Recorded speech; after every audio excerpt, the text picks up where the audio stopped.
శుభోదయం. సో ఇవాళ ఒక ఇంట్రెస్టింగ్ విషయం మీతో షేర్ చేసుకోవాలని రావడం జరిగింది. కాసేపట్లో మహబూబ్ నగర్ పర్యటన ఉంది మాది. సో అంతకంటే ముందు భారతదేశంలో అత్యున్నత అధికారులు ఎవరంటే ఐఏఎస్, ఐపీఎస్, ఈ క్యాడర్కి సంబంధించి అధికారులు, సివిల్ సర్వీస్ పనిచేసేటువంటి హోదాలో పనిచేస్తున్నటువంటి అధికారులు. సో అటువంటి అధికారులకు సంబంధించి కొన్ని ఇంట్రెస్టింగ్ విషయాలు మీ ముందుకు తెస్తా.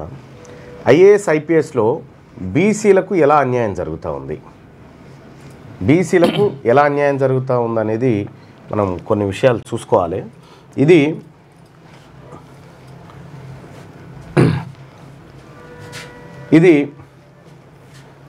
గవర్నమెంట్ నుంచి తీసుకున్నటువంటి డేటానే, మన సొంతం ఏం కాదు. ఇది గవర్నమెంట్ ఆఫ్ ఇండియా రాజ్యసభలో క్వశ్చన్ సమయంలో ఎప్పుడు 23/3/2023 నాడు question number 2686 appointments made to all India సర్వీసెస్కి సంబంధించి జాన్ బ్రిటాస్ అడిగినటువంటి ఈ క్వశ్చన్ చూస్తే ఈ క్వశ్చన్కి ప్రధానమంత్రి నరేంద్ర మోడీ గారు సమాధానం చెప్పి ఏ సంవత్సరంలో ఎంతమంది ఐఏఎస్లు, ఎంతమంది ఐపీఎస్లు, ఎంతమంది ఐఎఫ్ఓఎస్లు వీళ్ళందరినీ రిక్రూట్ చేశారు, సో వారిలో ఏ వర్గం నుంచి ఎంతమందిని రిక్రూట్ చేశారు, మొత్తం రిక్రూట్మెంట్ ఎంత అనేది ఇక్కడ కంప్లీట్గా ఈ డేటా ఆధారంగా ఇక్కడ మనం కొన్ని చూడొచ్చు.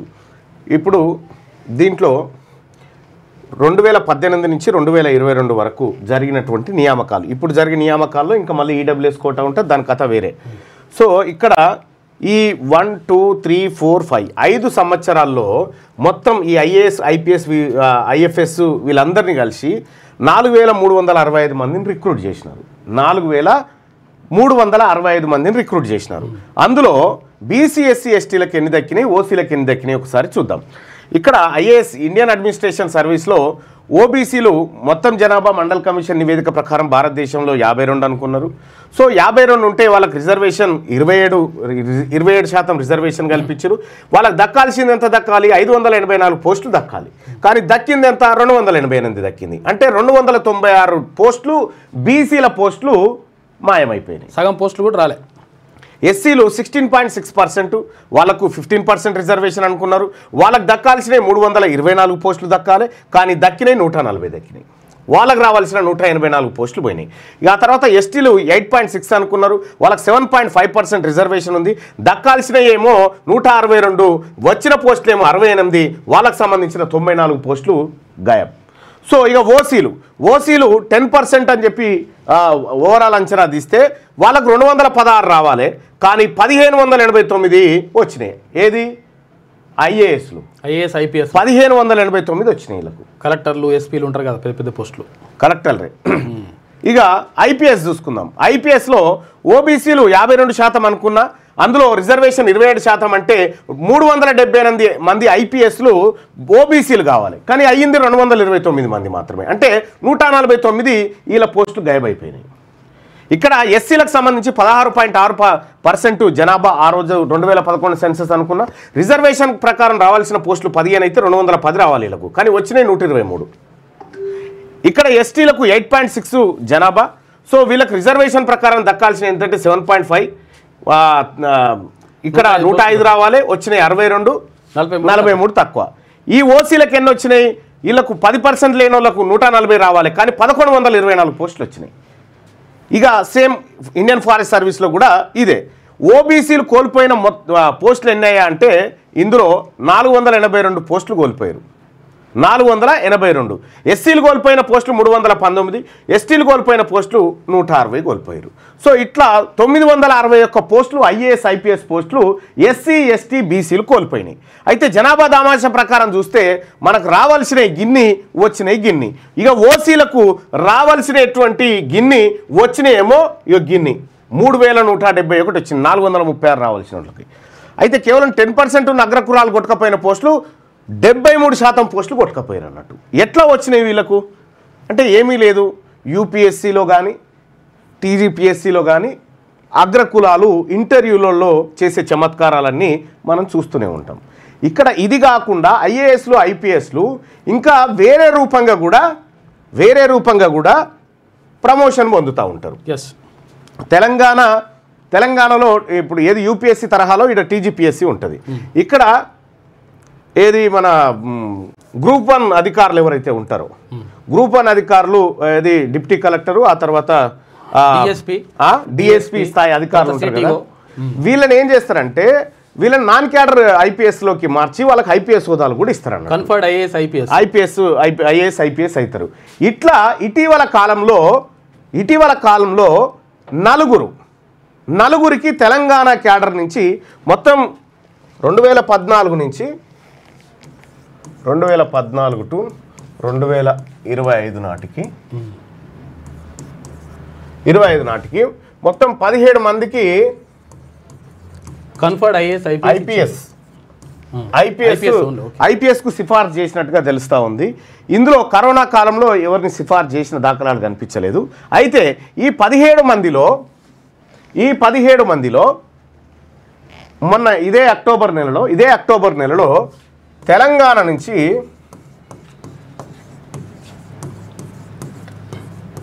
నలుగురు ఎవరు డీసీపీలకు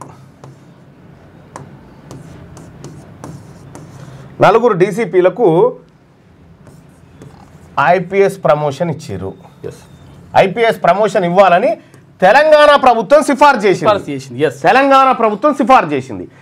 ఇది రావాలంటే ఎంత కష్టం అంటే వీళ్ళ మీద కేసులు ఉండకూడదు, వాళ్ళు ఆరోపణలు ఎదుర్కోకూడదు, వాళ్ళ ఏది ప్రవర్తన సరిగా ఉండాలి, ఇవన్నీ ఉండాలి.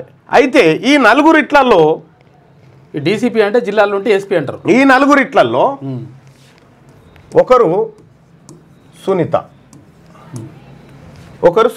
ఓకే, ఈమె 2007 క్యాడర్, గ్రూప్ 1 క్యాడర్.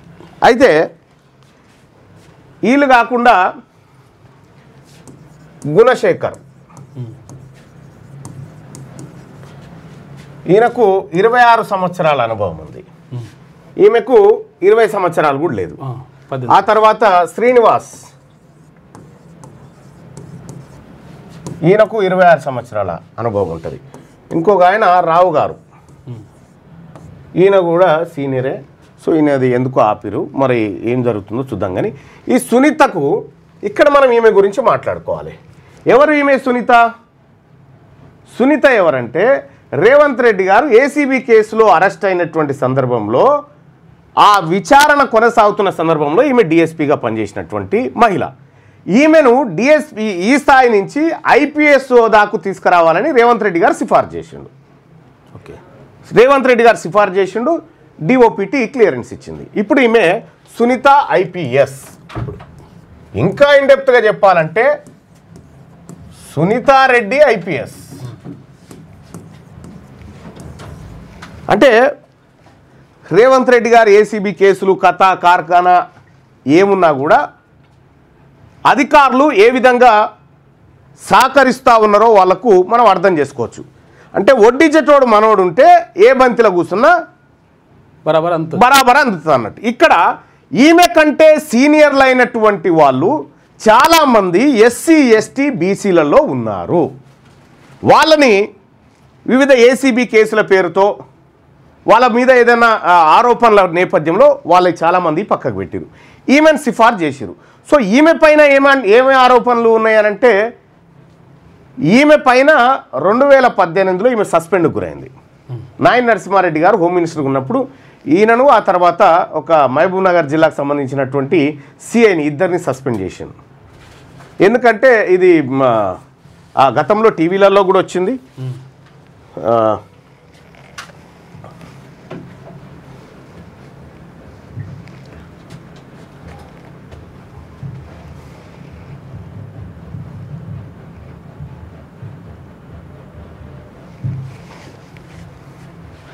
ప్రముఖ రోడ్డున పడ్డ కాకీలు అని వచ్చింది కదా, ఇగో ఈ సిఐని ఒక మహిళ చెప్తూని కొడతా ఉంది. సునీత భర్త సంచలన వ్యాఖ్యలు మనం ఇక్కడ చూడొచ్చు. సో నక్కిన లేడీ కాకి, ఆ తర్వాత ఇవన్నీ మనం చూస్తూ ఉన్నాం ఏం జరిగిందనేది. సరే, అది ఆమె ఆమె పైన వ్యక్తిగత ఏది కాకీల పరుగు తీసింది, సో తన జూనియర్తో కలిసి జీవించాలనుకుందో, సరే ఏం చేయాలనుకుందో ఆమె వ్యక్తిగతమైనటువంటి అంశం. సో అది కాస్త బయటపడి వాళ్ళ భర్త రెడ్ హ్యాండెడ్గా పట్టుకోవడంతో వాళ్ళ భర్త సడన్గా సూసైడ్ చేసుకొని చచ్చిపోయాడు. సో ఈ అన్ని ఆరోపణలు ఆమె మీద ఉన్నాయి.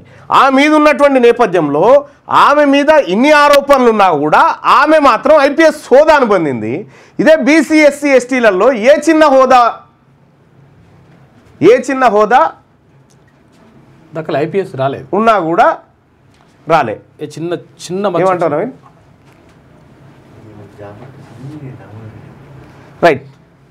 అయితే 2007లో ఈమెకి ఉద్యోగం వచ్చింది. ఆ ఉద్యోగం వచ్చిన సమయంలో నల్గొండ జిల్లాలోని ఒక మంత్రి నేతృత్వంలో ఈమెకు జాబ్ రావడం జరిగింది. సరే అది వేరే అంశం.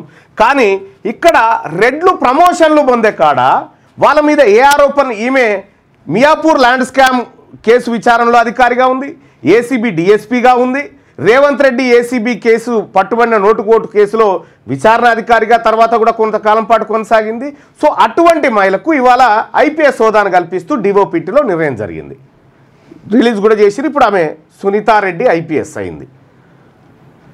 మరి వీళ్ళు 1996, 97 ఈ బ్యాచ్ వాళ్ళకి ప్రమోషన్ రావడానికి 20-30 ఏళ్ళు ఎందుకు పడతా ఉంది? ఈ అగ్రవర్ణాలకు ఎందుకు తొందరగా ప్రమోషన్లు వచ్చి ఐపీఎస్లు అవుతా ఉన్నారు? మరి బీసీ ఎస్సీ ఎస్టీ మాకు సంబంధించిన మా వర్గాల అధికారులకు ఎందుకు ఆ ప్రమోషన్లు దొరకలేవు? ఎందుకు మంచి పోస్టింగ్లు దొరకలేవు? ఇక్కడ జిహెచ్ఎంసీ పరిధి ఉంది కదా, జిహెచ్ఎంసీ ఇంకో పేజ్ తీసుకుంటా. జిహెచ్ఎంసీ పరిధిలో కొన్ని జిల్లాలు వస్తాయి. మనం ఆ జిల్లాలను చూడాలి. ఒకటి హైదరాబాద్, ఆ తర్వాత మేడ్చల్, రెండోది సంగారెడ్డి, తర్వాత మేడ్చల్, వికారాబాద్, రంగారెడ్డి, తర్వాత యాదాద్రి. ఇవి ఉన్నాయి కదా. ఇక్కడ ఈ ప్రైమ్ ఏరియాస్ అంటారు వీటిని. వికారాబాద్ దూరం అవుతుంది కానీ ఇవి ప్రైమ్ ఏరియాస్ అంటారు. ఈ ప్రైమ్ ఏరియాస్లో మీరు ఒక్కసారి ఇక్కడ గూగుల్లో ఉన్నటువంటి మిత్రులు, ఈ లైవ్ సరౌండింగ్ ఉంటుంది, లైవ్ చూస్తున్నటువంటి మిత్రులు ఇక్కడ ఎవరు హైదరాబాద్ అడిషనల్ కలెక్టర్ రెవెన్యూ ఎవరో చూడండి. హైదరాబాద్ అడిషనల్ కలెక్టర్ రెవెన్యూ చూడు.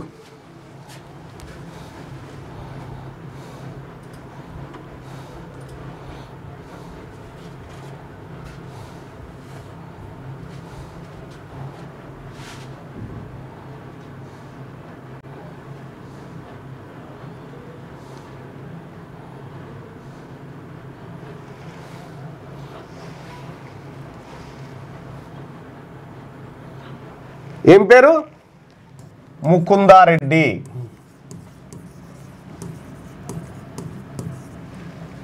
రెవెన్యూ అంటే ల్యాండ్స్ అన్నీ వీళ్ళ కంట్రోల్లోనే. తర్వాత సంగారెడ్డి చూడండి,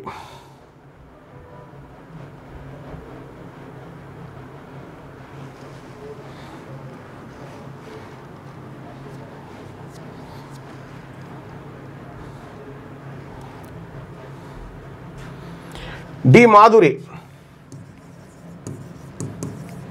ఈమె ఓసీఏ, మళ్ళీ ఏమో అనుకున్నారు. తర్వాత మేడ్చల్,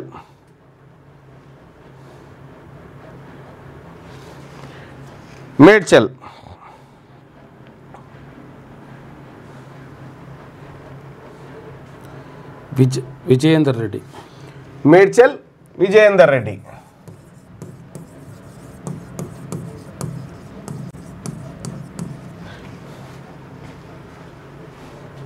తర్వాత రంగారెడ్డి కూడా రెడ్డి ఉంది.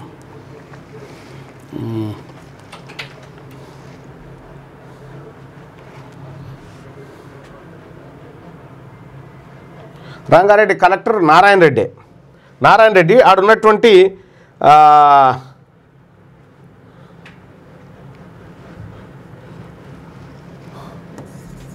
నారాయణ రెడ్డి. అక్కడ ఉన్నటువంటి అడిషనల్ కలెక్టర్ రెవెన్యూను ఏసీబీ అధికారులు పట్టుకున్నారు. ఆయన పేరేంది? భూపాల్ రెడ్డి. భూపాల్ రెడ్డి. భూపాల్ రెడ్డి ప్లేస్లో ఇంకొక ఆయన వచ్చింది, రెడ్డి వచ్చింది. తర్వాత యాదాద్రి భువనగిరికి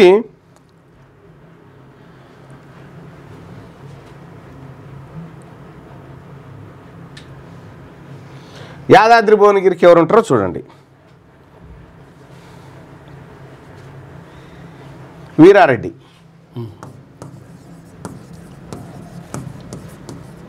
అంటే ఎక్కడైతే ప్రైమేరియా ల్యాండ్స్ ఇవన్నీ ఉంటాయో అక్కడ వాళ్ళ మనుషులను పెడతారన్నట్టు. ఈ వాళ్ళ ప్రభుత్వమే కాబట్టి వాళ్ళని పెట్టి వాళ్ళతోని దందాలు చేస్తూ ఉంటుంది. ఇక్కడ ప్రమోషన్ల విషయమే కాదు, పోస్టింగ్లో కూడా ఎస్సీ ఎస్టీ బీసీలకు అన్యాయం జరుగుతూ ఉంది తీవ్రంగా. అందుకోసమే ఈ అరాచకం పోవాలంటే ఇక్కడ బీసీ వాళ్ళకి ఇయ్యరు. బీసీ వాళ్ళకి అసలు నువ్వు అడిషనల్ కలెక్టర్ కాదు కదా, ఆ టెగ్గల కూడా రానియరు. నీకు లెక్కలే తెలియనియరు ఎక్కడ కూడా. చాలా జాగ్రత్తగా చేస్తారన్నట్టు. ఈ రకంగా ఈ హైదరాబాద్ జిహెచ్ఎంసీ పరిధిలో ఉన్నటువంటి అన్ని అడిషనల్ కలెక్టర్లు ఓన్లీ ఓసీలే. రెవెన్యూ ఇక ఉత్తుదానికి ఉత్తుత్తోళ్ళు ఉంటారు అనుకో. అంటే వీళ్ళ కోసం కాదు, ఆ పైన ఉన్నటువంటి అగ్రవర్ణాల ప్రభుత్వాలు ఏవైతే ఉన్నాయో వీళ్ళు కలిపి దోపిడీ చేయడానికి చేసేటువంటి ప్రక్రియ ఇదంతా. ఎందుకు మా బీసీలలో ఒక్క అడిషనల్ కలెక్టర్ కూడా ఈ పోస్టులకు పనికిరాడా? ఒక్క అడిషనల్ కలెక్టర్ కూడా ఈ రెవెన్యూని చూడలేడా? ఒక్క ఎస్టీ అధికారి కూడా చూడలేడా? ఒక ఎస్సీ అధికారి కూడా చూడలేదు. వీళ్ళే ఎందుకు చూడగలుగుతారు? వీళ్ళే ఎంత తెలివి కల్లోలేరు? మిగతా వాళ్ళంతా పనికిరారా? నీకు ఎస్సీ ఎస్టీలకు కూడా రిజర్వేషన్లు ఉన్నాయి ప్రమోషన్లో. ఆ రిజర్వేషన్ల ప్రమోషన్లు ఇచ్చే కాడ కూడా వీళ్ళు ఏం చేసారు ఎరికేనా? ఎంత దారుణం అంటే వాళ్ళ కరెక్ట్ ప్రమోషన్ వచ్చే టైంకి వాళ్ళ మీద ఆరోపణ ఒక కేసు అవుతుంది, వాళ్ళు ఇడబడి ఉంటారు. కథం వీళ్ళని ముంగడ తీసుకొని పోతారు రెడ్లని. ఇక్కడ వరంగల్ కోర్టులో ఒక జిల్లా judge BC judge, top judge, ఆయన హైకోర్టు జడ్జి కావాల్సినటువంటి ఆయన ఇంకా కొద్ది రోజులు అయితే హైకోర్టు జడ్జి అవుతాడు అనగా ఆయనను ఏసీబీ కేసులు ఇరికిచ్చి ఆయన ఎన్నుకున్న రెడ్డి ఆమెను తీసుకుపోయి అటు వేసిరు అన్నట్టు. అవి ఈ రకంగా జరుగుతూ ఉంది. నేను అందుకోసమే ఉద్యోగస్తులారా, బీసీ ఉద్యోగస్తులారా, మీరు మేల్కోకపోతే, ఎందుకంటే ఈ అగ్రవర్ణాలు ఎంతసేపు మిమ్మల్ని డిమోరలైజ్ చేస్తూ ఉంటాయి అన్నట్టు. మీరు డిమోరలైజ్ కావాల్సినటువంటి పని లేదు. ఇవాళ బీసీ ఉద్యోగస్తులు మరీ ముఖ్యంగా మీకు తాత్కాలికంగా మిమ్మల్ని ఒక్కరికి అవకాశం ఇచ్చి బీసీలకు ఇచ్చినామని చెప్తారన్నట్టు కాదు. బీసీ ఉద్యోగస్తులారా, మనకు ఐఏఎస్ ఐపీఎస్ ఆ తర్వాత ఇతర ఉద్యోగాలలో జరుగుతున్నటువంటి మోసాలు అన్నీ కావు. ఈ మోసాలు అరికట్టబడాలి, ఈ కుట్రలు కుతంత్రాలు కూలాలంటే ఖచ్చితంగా తెలంగాణ రాష్ట్రంలో బీసీలు అధికారంలోకి రావాలి. ఇది ఏకైక మార్గం, ఇంతకు మించిన మార్గం ఇంకొకటి లేదు. ఇక్కడ రేవంత్ రెడ్డి గారి హయాంలో ఏసీబీ కేసులో విచారణ అధికారిగా ఉన్నటువంటి వాళ్లకు నిజంగా రేవంత్ రెడ్డి గారు ఏం చేయాలి? అమ్మ ఆ రోజు నా మీద తప్పుడు ఆరోపణలు పెట్టామని ఆయన పక్కకు పెట్టాలి. కానీ పక్కకు పెట్టకపోగా ఆమె సస్పెండ్ అయిన మహిళను తీసుకొచ్చి ఆమె రెడ్డి సామాజిక వర్గం అని చెప్పి ఆమెకు ఐపీఎస్ హోదా తీసుకొచ్చారు. మరి కింద ఉన్నటువంటి ఎస్సీ ఎస్టీ బీసీ సీనియర్ అధికారులకు మాత్రం ఎందుకు దక్కలేవు ఈ హోదాలు? అంటే వాళ్ళ తరఫున మాట్లాడేటోడు లేడు, వాళ్ళ తరఫున సిఫార్సు చేసేటోడు లేడు, వాళ్ళ తరఫున కొట్లాడేటోడు లేడు. కాబట్టి మేము ఇవ్వమనుకుంటారు. కానీ ఇప్పుడు మేమున్నాం, మా బీసీ అధికారుల పక్షాన మేమున్నాం, మా బీసీ ఉద్యోగస్తుల పక్షాన మేము నిలబడ్డాం. మేము చేసే మోసాన్ని ఖచ్చితంగా ఎండగడతాం. మా బీసీలకు జరుగుతున్నటువంటి అవమానాలను ఎదుర్కొంటాం. ఖచ్చితంగా దాన్ని ఎదుర్కొని మా బీసీలకు దక్కాల్సిన వాటాను, మా ఎస్టీ సోదరులకు దక్కాల్సినటువంటి వాటాలను బరాబర్ తీసుకుంటాం. ఈ రకంగా మోసం చేస్తూ ఉన్నాయి ఈ ప్రభుత్వాలు. అంటే ఇప్పుడు టీఆర్ఎస్లో మీరు గుర్తుపెట్టుకోండి, జూబ్లీహిల్స్ ఎన్నికల్లో ఏం జరుగుతుందో చెప్తా. ఒక్కటే మాట,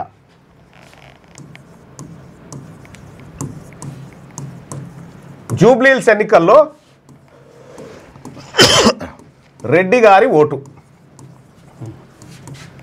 జూబ్లీహిల్స్ ఎన్నికల్లో ఓటు హక్కున్న రెడ్డి గారు, ఈయన సపోజ్ కాంగ్రెస్లో ఉన్న రెడ్డి అనుకో, కాంగ్రెస్ రెడ్డి గారి ఓటు అయినా బీసీ బిడ్డ నవీన్ యాదవ్కు పడుతుందా? నవీన్ యాదవ్కి వేస్తారా వీళ్ళు? ఈ కాంగ్రెస్లో ఉన్నటువంటి రెడ్డి గారు నవీన్ యాదవ్ కోటేస్తారా? నెవర్. ఆ బ్యాలెట్ పేపర్లో ఆ ఈవీఎంలో నా రెడ్డి ఏడుండో చూసుకుంటాడు అడిగిపోయినాక. రెడ్డి ఏడుండో చూసుకొని రెడ్డి బీజేపీలో ఉన్నాడు కదా, బీజేపీలో ఉంటే ఆడుంటేందా నా రెడ్డి అని కాంగ్రెస్ రెడ్డి బీజేపీ రెడ్డి కోటేస్తాడు. ఇప్పుడు కమ్మ సామాజిక వర్గానికి సంబంధించినటువంటి బీజేపీలో ఉన్నటువంటి కమ్మ ఆయన బీజేపీ కోటేస్తాడు అనుకున్నావా? చౌదరికి కాదు, ఏది మాగంటి సునీతకి వేస్తాడు ఓటు. అలా కమ్మ సామాజిక వర్గానికి వేసుకుంటాడు. ఇక ఈ కాంగ్రెస్ లో ఉన్నటువంటి ఏది పార్టీలో ఉన్నా కానీ ఇక బీజేపీలో ఉన్నటువంటి బీసీ ఆయన ఏమంటే ఏ కట్టర్ బీసీ ఈ మనగా కట్టర్ బీసీ అంటుంటాడు ఇక ఆడ కూర్చొని. ఇక బీఆర్ఎస్ లో ఉన్నటువంటి బీసీ ఆయన నేను కట్టర్ బీసీ, కట్టరు బీఆర్ఎస్ పార్టీ నాదంతా ఉద్యమం. వాళ్ళకి ఏమీ ఉండయి. వాళ్ళకు బ్యాలెట్ పేపర్లో వాళ్ళ కులమోడు ఉండా లేదా చూసుకుంటారు, వాళ్ళ వర్గమోడు ఉండడా లేదా చూసుకుంటారు. మరి తెలంగాణ రాష్ట్రంలో ఉన్నటువంటి బీసీలు మీరు వివిధ పార్టీలలో ఉన్నారు కదా, మీరు ఎప్పుడైనా ఇది ఆలోచిస్తారా? మీరు ఎప్పుడైనా ఇది ఆలోచిస్తారా? ఒక ఆయన నేనే ఒక ఉదాహరణ చెప్తాను. నా ఎన్నికల్లో అంటే నేను అతనికి చాలా హెల్ప్ చేసిన. అతను ఎమ్మెల్సీ ఎన్నికల్లో ఓటేసిండు నాకు. ఏమని ఓటేసిండు? ప్రిఫరెన్షియల్ ఓటు కదా. రెడ్డి గారు ఓటేసిండు, నాకేసింది చెప్తున్నా. ఇక్కడ అన్నా నీ కోటేసిన అని పంపించిండు నాకు. ఇక్కడ 1 నెంబర్ ఓటేసిండు, కరెక్ట్. అన్నా నీ కోటేసిన అని పంపించిండు. పంపించి స్క్రీన్ షాట్ ఏం దాకా పెట్టిండు, గీన్ దాకానే పెట్టిండు. దీని కింద రెడ్డి ఆయన ఉన్నాడు, మళ్ళా దీని కింద రెడ్డి అభ్యర్థి ఉన్నాడుగా, గీన్ దాకానే పెట్టిండు. గీడికే పెట్టి అన్న నీ కోటేషన్ అని పంపిండు. ఆయనతో కింది పెట్టలేదు ఏమైనా అని అంటే ఇక మావోనికి వేయాలి కదా అన్న. Second preference ఇచ్చేసిండు. కాంగ్రెస్ పార్టీలో ఉండి సెకండ్ ప్రిఫరెన్స్ ఆయన కుల పైన వేసుకుండు. ఇంకా ఫస్ట్ నాకు వేసిండు కానీ ఇంకా సెకండ్ నాకు వేసి ఫస్ట్ ఆయనకి వేయలే. ఆయన కొంత నయమే. ఇంకా మీరు ఇక్కడ మరి ఆ అధికారి అప్పుడు ఫోటోలు తీసుకున్నారు, ఎట్లా తీసుకున్నారో తెలియదు కానీ ఇక్కడ జూబ్లీ హిల్స్లో ఏ పార్టీలో ఉన్న రెడ్డి అయినా రెడ్డి ఆయనకే ఓటేస్తాడు. జూబ్లీ హిల్స్లో ఏ పార్టీలో ఉన్న కమ్మ అయినా కమ్మలకే ఓటేస్తారు. ఇక జూబ్లీ హిల్స్లో ఏ పార్టీలో ఉన్న బీసీ ఏం చేస్తాడంటే ఆ పార్టీ అంటాడు, నాకు పార్టీ ముఖ్యం అంటాడు. వాళ్ళకేమో కులం ముఖ్యం, వీళ్ళకేమో పార్టీ ముఖ్యం అన్నట్టు. సో ఈ రకంగా ఉంటారు.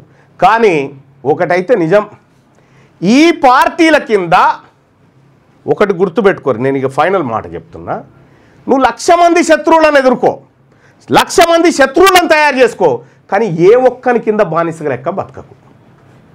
ఏ ఒక్కని కింద బానిస లెక్క బతకకు. ఒకవేళ బానిస లెక్క బతకాలనుకుంటే ఇక బతక చచ్చిపో. బానిసగా బతకాలనుకుంటే ఆ బతికే వద్దు. జీవితాంతం చచ్చిపోకుంటూ బతుకు కంటే సింహం లెక్క బతుకు. అంతే, సింహం లెక్క బతకాలా, సింహం లెక్క బతకాల. బీసీలు ఆత్మగౌరవంతో బతకాల. అందుకోసమే బీసీలకు ఆత్మగౌరవం, బీసీల వాటా, బీసీల అధికారం నినాదంతో తెర మీదకి వచ్చిందే తెలంగాణ రాజ్యాధికార పార్టీ. ఈ తెలంగాణ రాజ్యాధికార పార్టీ బీసీలను అధికారంలోకి తెచ్చి సమానమైన వాటా ఎవరింతో వారికంతా పంచేటువంటి ఒక గొప్ప కార్యక్రమాన్ని నెత్తికెత్తుకుంది. ఇవాళ బీసీల పక్షాన మా కోసం, మా జాతుల కోసం రాజకీయ పార్టీ తెలంగాణ రాజ్యాధికార పార్టీ ఉంది సోదరులారా. ఈ తెలంగాణ రాజ్యాధికార పార్టీలో ప్రతిరోజు కొన్ని వందల మంది, నేను ఎక్కడికి పోతలేను, వాళ్ళంతా వాళ్ళే తండోపతండాలుగా తరలి వచ్చి ఇవాళ ఈ పార్టీలో చేరుతా ఉన్నారు. అలాగే ఆన్లైన్లో చేరాలనుకునే వాళ్ళు జస్ట్ ఈ వీడియో చూడండి. తెలంగాణ రాజ్యాధికార పార్టీ అనేటువంటిది ఈ పార్టీని అందుకోసమే స్థాపించిన, ఇక నా ప్రజల్ని వీళ్ళు బతకనియరు అనేటువంటి ఉద్దేశంతో ఈ పార్టీ స్థాపించడం జరిగింది. ఈ పార్టీలో వాళ్ళు చూడ్రి, మనకు రిజర్వేషన్ వద్దని చెప్తా ఉన్నారు, వాళ్ళ కథ చూడ్రి. వాళ్ళు ఇగో బీసీలకు ఇచ్చిన డబ్బు గిది, ఓసీలు ఎత్తుకపోయిన డబ్బు గిది. ఇగో అగ్రవర్ణాల చేతుల్లో 67 లక్షల ఎకరాల భూములు ఉన్నాయి. చేరాలంటే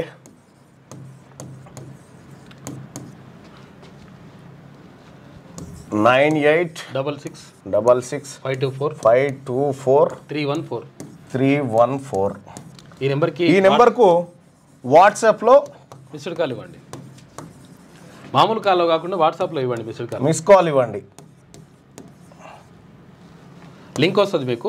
ఆ లింక్ వచ్చిన తర్వాత ఆ లింక్ ఓపెన్ చేసి వాట్సాప్లో మిస్ కాల్ ఇవ్వండి ఈ నెంబర్కి. మీరు మీరు మీరు మీరు మిస్ కాల్ ఇవ్వగానే మీకు ఒక లింక్ వస్తుంది. ఆ లింక్ పైన క్లిక్ చేసి మీరు దాంట్లో మన ఇందులో జాయిన్ కావచ్చు. తెలంగాణ రాజ్యాధికార పార్టీలో వెంటనే జాయిన్ కావచ్చు. ఆ లింక్ ద్వారా మీరు ఎంటర్ అయితే చేరాలంటే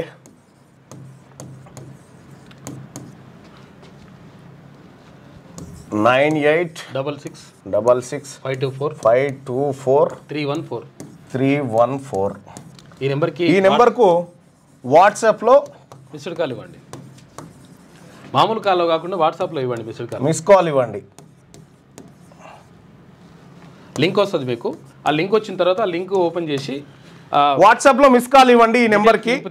మీరు మీరు మీరు మీరు మిస్ కాల్ ఇవ్వగానే మీకు ఒక లింక్ వస్తుంది. ఆ లింక్ పైన క్లిక్ చేసి మీరు దాంట్లో మన ఇందులో జాయిన్ కావచ్చు. తెలంగాణ రాజ్యాధికార పార్టీలో వెంటనే జాయిన్ కావచ్చు. ఆ లింక్ ద్వారా మీరు ఎంటర్ అయితే తెలంగాణ రాజ్యాధికార పార్టీ అనేటువంటి ఇక్కడ రాజ్యాధికార పార్టీ చేరాలంటే